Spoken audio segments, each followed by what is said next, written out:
Левски е българският национален герой.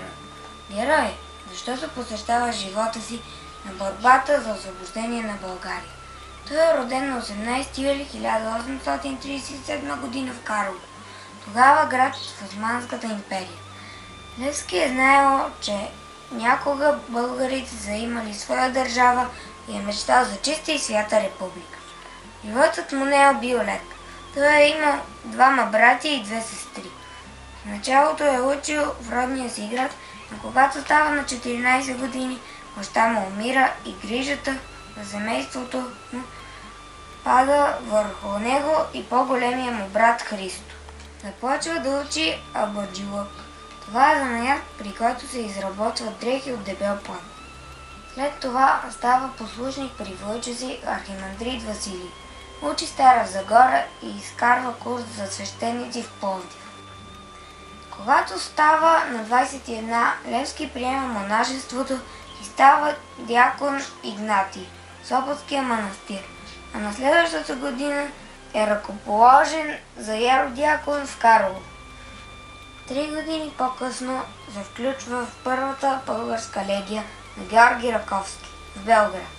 Участва в боеве срещу османските войски.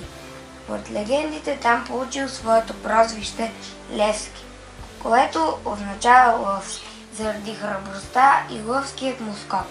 Тогава Левски се запознава с идеите на Раковски за чети, които да вдигнат народа на въстание срещу чуждата власт. Тогава той отрязва монашеските си коси, отказва се от монашеството и се превръща в дяконът на свободата.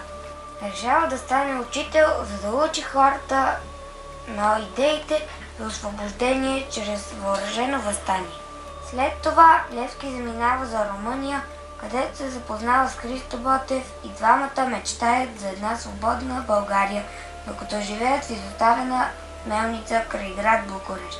Тогава Левски е на 31 години. Той решава да обикаля България и да организира тайни революционни комитети в цялата страна. Той владее отлично турски, гръцки и арменски, което му помагало в революционната дейност. Той пътувал с фалшиви паспорти и се представил с различни имена. Навсякъде, където отидел, намирал приятели и съмишленици, но често и врагове. Скоро създава мрежа от тайни революционни комитети, обединени в организацията под името ВРО. За столица на организацията е обявен град Ловеч. Когато работата нараства, революционният комитет изпраща на Левски двама помощници – Ангел Кънчев и Димитър Общи. На 22 септември 1872 г. Димитър Общи организира обир на турска пощенска кола в Арабаконашкия проход. Те грабват 125 000 гроша, с които искат да купят оръжие за организацията, но извършителите са разкрити и заловени. Полицията тръгва по петите на революционната организация и задържа голям брой нейни следове. Така властите разбират за Левски. Те разполагат с негова фотография, точното му описание и информация къде може да бъде заловен. Така на 27 декември 1872 г. Левски е заловен в Къклинското ханче.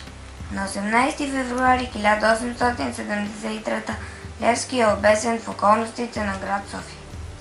Мястото на обесването на апостола на свободата се намира в центъра на днешна София, където има издигнат негов памет.